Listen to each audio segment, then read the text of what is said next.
from NJ.com. This is Talk is Cheap, a New York Giants podcast. We're talking Big Blue football all year round. Welcome aboard, Giants fans, to episode 116 of the Talk is Cheap podcast. I am James Kratz, joined as always by Dan Duggan. Two-man pod again this week. We're going to jump right into it. Dan, we are taping this on a Thursday afternoon, I guess, in our cars at the parking lot at the frigid Giants facility. The Giants have 52 men on the field of practice today, and one guy is suspended, Eli Apple. A lot has happened since we last were on the podcast, so I think we'll just start. I think the best place to start, Dan, is with the story you posted over the weekend before they went to the Cardinals game where the Giants lost 2-13. Not going to spend a lot of time talking about that. But I think the best place to start is the story you wrote about Apple and the family situation, because I think it kind of paints a picture and provides context for what's happened since. Yeah, all right, that's good. I mean, I'm glad to have a little bit of a forum to explain that, because this thing's obviously gone kind of wild on social media. And it's not a story you take lightly, and it's not one you necessarily enjoy getting into. But obviously, as a reporter, our number one job is to provide information. And so there was whispers and murmurs about Eli Apple having some family issues and some off-field issues all season. But pretty much, if it doesn't affect the guy in the field, it's really not our business.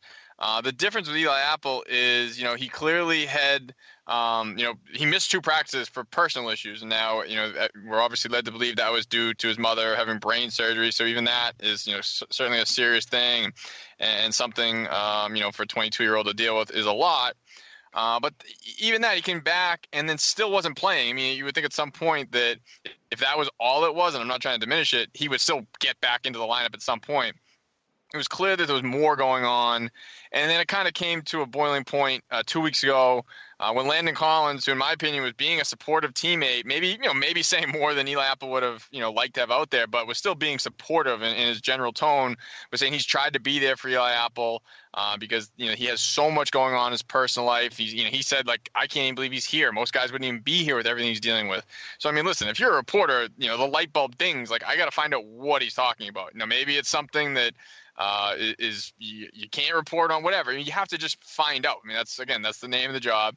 So I was able to get in touch with obviously Eli Apple's half brother Dane Blackson, and he was certainly willing to talk about just sort of all of the strife that has gone on in the family in the past 6 or 7 months, where the parents divorced in May after 18 years of marriage, and his stepdad Tim Apple, who Eli actually took on Tim's last name as a senior in high school when he was a big-time recruit. He changed his name and said it was because, Tim had raised him as his son and really had been a great influence. And so that relationship was a big part of Eli's life up until this year.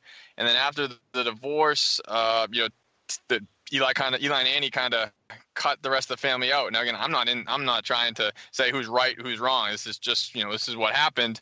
And so the absence of Tim Apple, as a steadying influence, who, I talked to plenty of people from Eli's background, from high school to college, and they all said that, Tim Apple was a very positive influence. And it just seems like you can kind of connect the dots that the kid deals with the first real adversity of his life on the field, off the field, and things just snowballed and got so bad. The fact that he didn't have that kind of strong force, to me, seemed like a pretty pivotal piece in trying to put this puzzle together. So I reached out to everybody involved. Most of them didn't want to speak. I mean, Eli gave him the opportunity to respond. He didn't want to speak. Annie Apple didn't want to speak. Tim Apple really just gave me a general comment, like basically saying he misses his son, but he did not want to get into the whole, the family issue. But again, the half brother was all too willing. And I talked to a lot of other people who, wanted to remain anonymous. They didn't really want to get too into the family's, drama. It's not really, their place, they felt, but they at least offered some perspective. So, I put that all together. It wasn't something, it was definitely something you weighed and felt comfortable with it, though. Ran it on Saturday. It certainly created some waves, but I think, again, the bottom line for me was it was pride information. I think the question a lot of people have had is, like, what happened to Eli Apple? He was number 10 pick last year, had some ups and downs as a rookie, but certainly showed some promise, was expected to be a big part of this team. And then for the middle of the season, he just is MIA. He's a healthy scratch week after week. Had plenty of little dust-ups, in practice or in the locker room. And again, it just all boiled over, led to the story. So that's kind of my long-winded response that I've, been kicking around in my head for a while because, again, I think there's a lot of people who don't understand how this whole works. And I know that, Brandon Marshall, for one, has criticized the story. And, that's fine. It's his right. Everyone's entitled to their opinion. But it's not as if I set out to try to tear Eli Apple's life apart. I mean, it was presented. I really feel like once Landon Collins made those comments, it became, sort of a public topic. And Annie Apple has made herself a public figure. Obviously, Eli Apple is a public figure. So that's kind of where the reporting led me. Yeah, no, and I think that's the big key is that it was once Landon made those comments and said that he's having these issues, it became a football matter. And, it was not just, gossip piece. I mean, it pertained to the idea of, Tim, being kind of cut out of his life, his support system. It's clearly something that seems to be weighing on him, and that's impacting the football stuff. I think that's kind of the way it goes with any public figure. It's that when, stuff in their private life is impacting their professional life, which is forward facing to the public, it becomes newsworthy. So that happened. Day after, Eli Apple didn't play much. He played only on special teams against the Cardinals. Didn't really say anything to reporters after the game. I think he said, ask the coach, which we did. Steve Spagnuolo really had his answer was all over the place. I just think, look, you don't want to hammer Steve Spagnuolo too much. He's a good guy who's been put in a tough spot, but he has not had any scene. He has not presented himself at any time during his soon to be 4-game stint as interim coach, having any control over what's going on here. He's just here, kind of playing out the string like the rest of them are. So then we get to Tuesday, I think, 26th was when Landon goes on the radio. Interview, yeah. Yes, and Landon goes on ESPN radio and calls Eli Apple a cancer. And obviously that's going to grab some headlines. It's not too often that you have that situation. And look, I think it's obvious that their kind of situation has been boiling over, as you reported in your story, Dan. After Eli Apple basically called Landon a liar, Landon went after him in the locker room, or in the meeting room, wherever, and he had to be held back by teammates. So clearly their issue wasn't done, which brings us to Wednesday. Landon, Spags, Eli Apple meet. Landon apologizes in person. He apologizes on Twitter. And then this thing all kind of blew up. Yeah, no, I mean, it's just like, you thought you had the story of the day of kind of Landon apologizing and then Spags, making it sound like it was kind of kumbaya meeting they all had. Again, literally you're writing that story, and then, an hour or two later, the news release comes out, and the Giants have had a tendency to drop these bombs this year that really, catch us all off guard. I mean, we need to do a better job, but, that Eli Apple was suspended, and came out from, various reports that, he had an issue with cornerbacks coach Tim Walton during practice, which is not the first time that's happened. I mean, you go back to week 5 when Eli was quote unquote benched or not benched, however you want to spin it. I mean, he certainly didn't start the first 3 series of that game. That was based on an issue with an assistant coach. I believe that was Walton as well. He's just, contract detrimental to the team. I mean, he kind of defined it this year. I mean, he was very defiant about everything. I mean, the last straw to me, even worse almost than getting an argument with your coach, is that he wouldn't go onto the field with the scout team. I mean, you're above going on the scout team. Eli Manning, a month ago, when he had his heart ripped out and lost the starting streak and was benched for Geno Smith, he ran scout team that week. I mean, that was sort of the ultimate indignity to have Eli Manning reduce that. And you know what? He went out, he sucked it up, and he did it. And guys were saying he was dropping dimes on the scout team all week. So he did it with enthusiasm.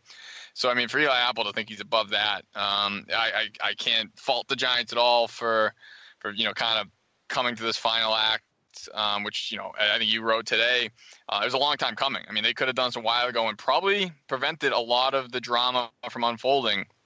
You would have kind of removed him from the situation when you put him on some sort of inactive list, or just suspend him, however it would have worked. But having him around and Spags kind of throwing up his hands, like hoping everything would work out, that certainly backfired. And I think the biggest part, I mean, listen, a 1-game suspension in week 17 for a 2-13 team, not that big of a deal. I mean, he wasn't going to play anyways. I mean, he played like 5 snaps on special teams last week. So he clearly wasn't going to play. The major ramification is that now they're going to be off the hook for his guaranteed base salaries in 2018, 2019. So basically he's got about $9 million on the books between that and his signing bonus, and you just cut that in half by eliminating the base salaries, assuming they want to cut, or trade him.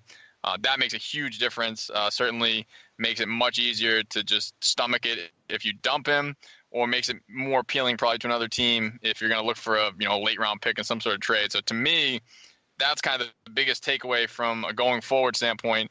The suspension from a business aspect made a ton of sense and was kind of a necessity.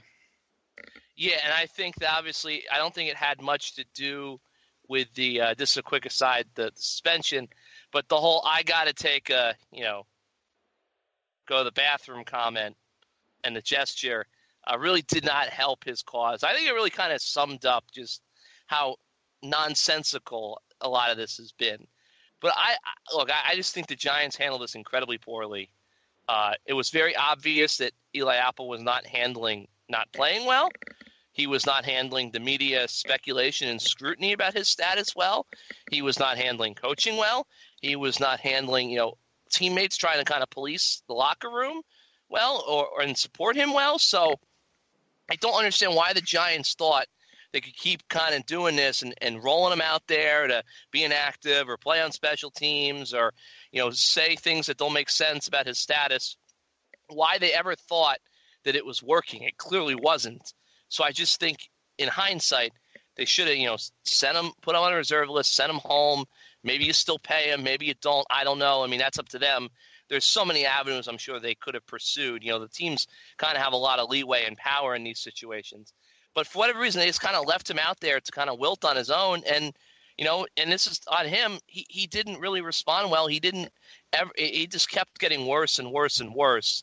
And here we are now where you can't say for sure because there's not the new GM, the new head coach are not here. I don't see how this guy's ever going to play for the Giants again.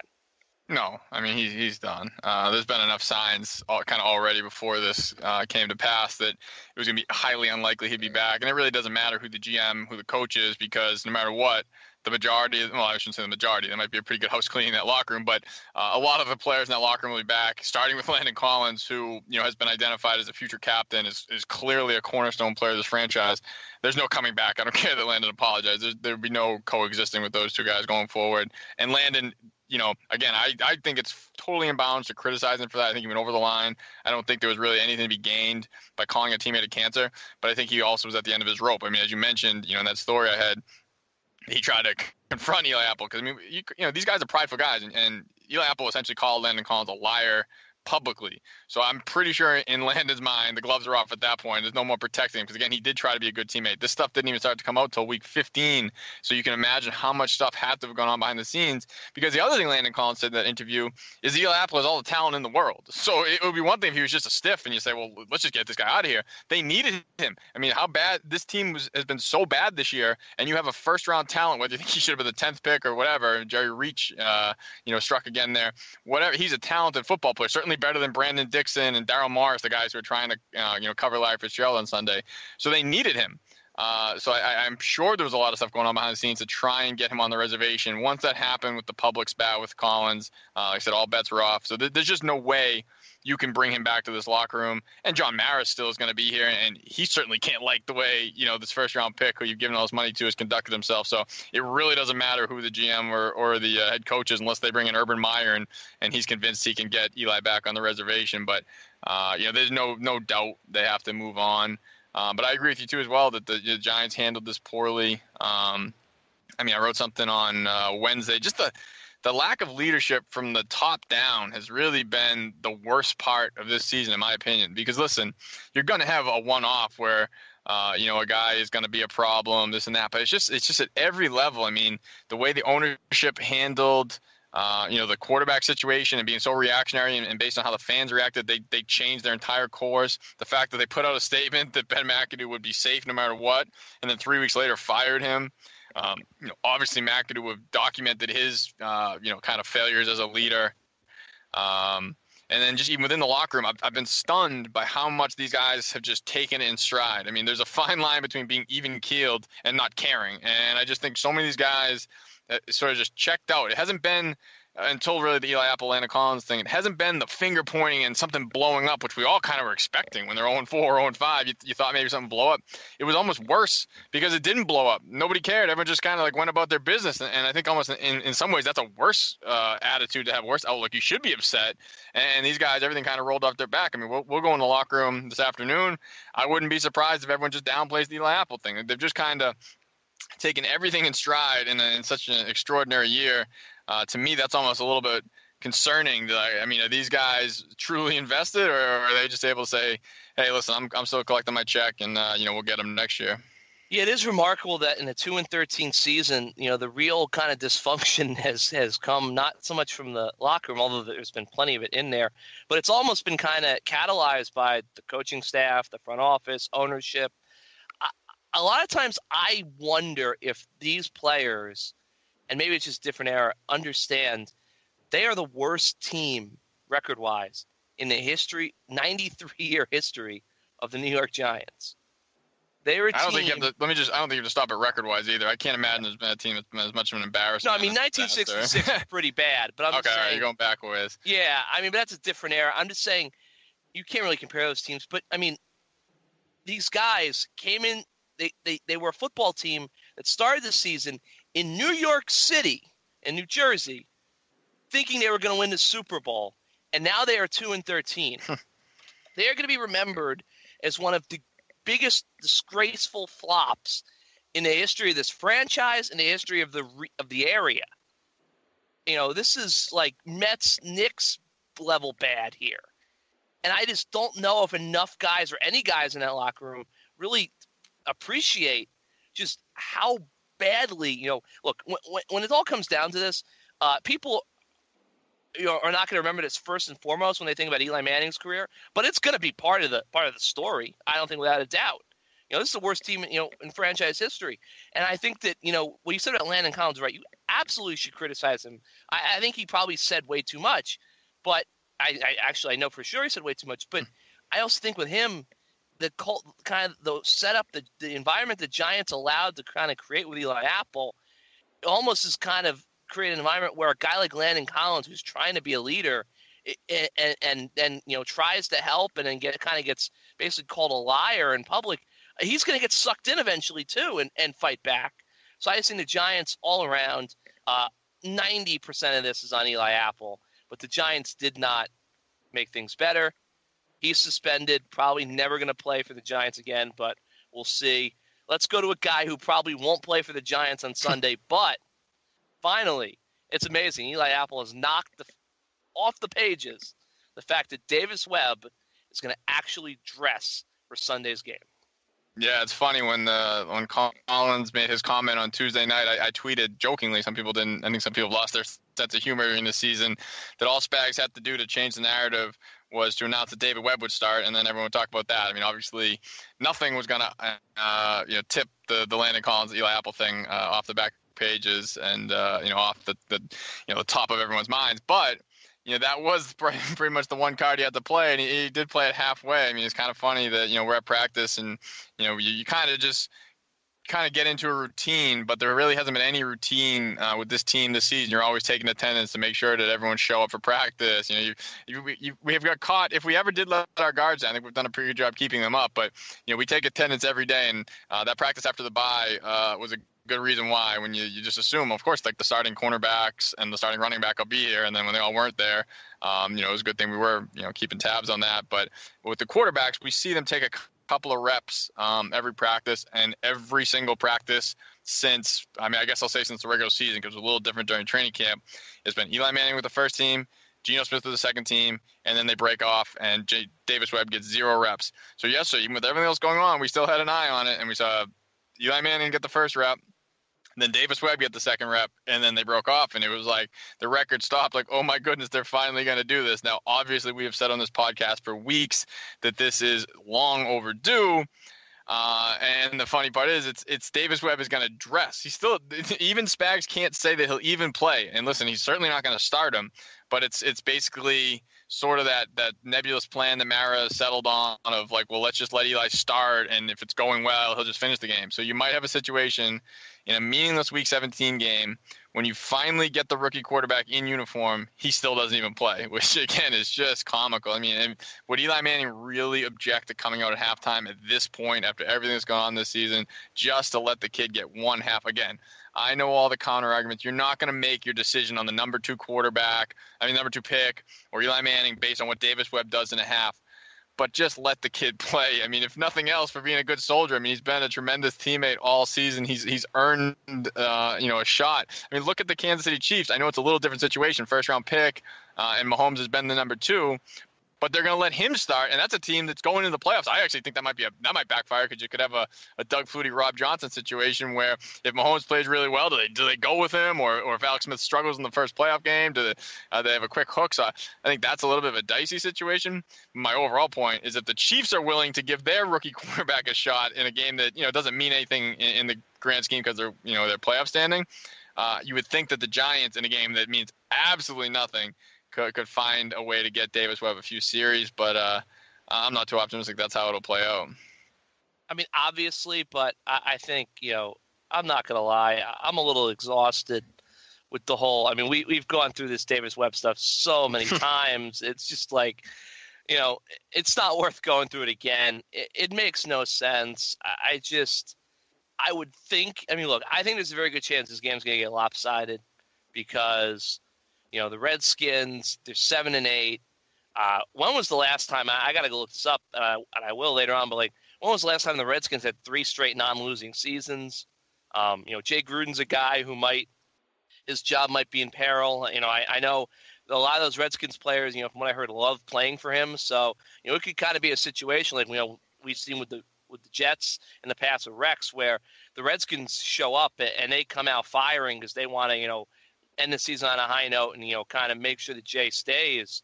So, I just think the Giants, they should be down a good amount. But I go back to something Spags said in the Arizona game, which is I asked him, you're down 23 points, 10 seconds into the fourth quarter. Don't you really wish that you had Davis Webb dressed so he could have played?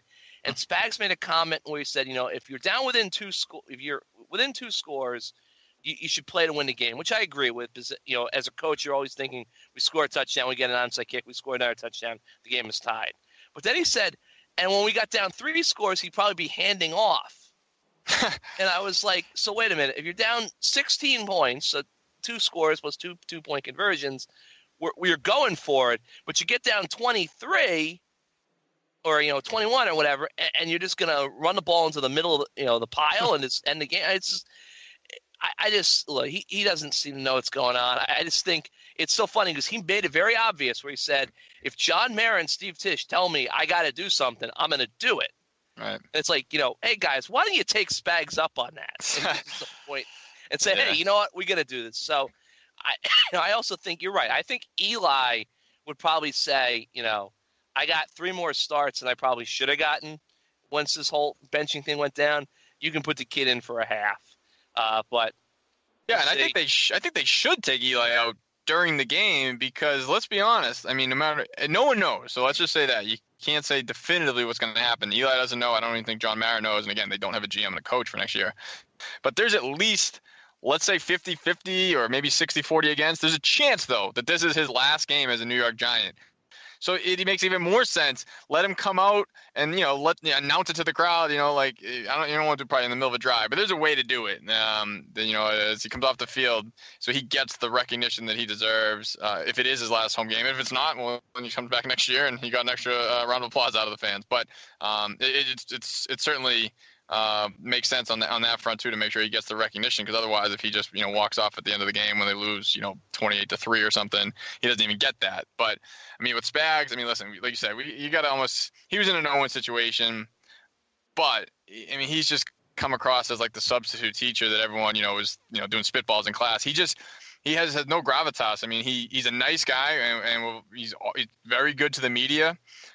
But at least so this way no one can accuse us of being biased to guys who are good to the media. I mean, he is not cut out to be a head coach. I mean, I enjoy his press conferences for the most part because he at least gives you human answers, which is such a departure from, McAdoo, who was a robot. But it's almost like you say less, Steve, because he really reveals how little handle he has on so many things. And It just doesn't really represent himself very well in terms of like having control or having a handle on situations. So, again, he was in a tough spot, and he probably had to go 4-0 and have the guys running through brick walls to even get a serious look at the head coaching job. But man, everybody's always watching, and I can't imagine around the league this little stint has done a heck of a lot for his candidacy for kind of any future positions, because he's just really come across as overmatched again in a tough spot. But man, he has not distinguished himself at all. Yeah, I mean, look, maybe it ends up being the best thing that ever happened to him, in the sense that even coming into this season, I think people were saying if the Giants defense is good again, and they're not, they're probably going to finish 31st or 32nd. Could he get another head coaching shot? I mean, look, I think, obviously it wasn't ideal way to get your second shot as a head coach, but he just hasn't. There was a way, I'm sure, for him to kind of take charge and put his imprint on this without, I understand you can't change everything, with 4 weeks to go in the season, but the mayhem has just continued to happen. And from even when McAdoo left, I think when McAdoo left, people thought, okay, they're just going to kind of, coast through this thing. They didn't do it, but, he's still one of 32 head coaches in the NFL. Got to take a little bit of charge. He hasn't, but look, only a couple days to go, one game left against the Redskins. Giants fans most fans are hoping they lose, clinch a number 2 pick, and then we will go into an off season of change. I'm not sure when we'll tape the next podcast. It'll be sometime probably middle of next week. But obviously, GM search, coaching search, Eli, Odell, Eli Apple, all that will be out there. But I think for now, big story here this week: Eli Apple suspended. Davis Webb is going to dress, which is one step closer to the field, but I still don't think he's going to get there. But if he does or he doesn't, we will talk about it next week. Dan, as always, thank you. Yeah, thank you. It's been an interesting season, and certainly no shortage of material for the Talk is Cheap podcast, so we can at least thank the Giants for that. No, every week, I would think to myself, after we tape a show or something big happens, okay, this is probably the best show of the year, best material we're going to get, and then the Giants, the gift that keeps on giving. That's it for us. Episode 116 of the Talk is Cheap podcast. He's Dan Duggan. I'm James Cratch. You can find us on iTunes, Stitcher, SoundCloud, all those places you can find a podcast, and, of course, on NJ.com. Thank you for listening, and we'll see you next time.